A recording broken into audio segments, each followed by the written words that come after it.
ભગવાન શ્રી કૃષ્ણએ અર્જુનને આપેલું માર્ગદર્શન એટલે શ્રીમદ ભગવદ ગીતા. ગીતામાં કુલ 2 પાત્રો વચ્ચે સંવાદ થયેલો છે, એક શ્રી કૃષ્ણ અને બીજું અર્જુન.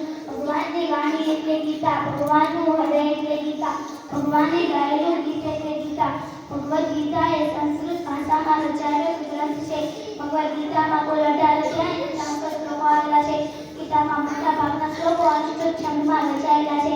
ગીતાને સ્મૃતિ ગ્રંથ માનવામાં આવે છે. હિન્દુ ધર્મના 2 મુખ્ય ગ્રંથો છે, એક રામાયણ અને બીજું મહાભારત. તેમાં મહાભારતની રચના વેદવ્યાસે કરેલી છે. મહાભારતના યુદ્ધમાં પહેલા દિવસે અર્જુન પોતાના સગાવાલાઓને જોઈને લડવાની ના પાડે છે. યુદ્ધ થયા બાદ આવનાર પરિણામોથી તે ડરી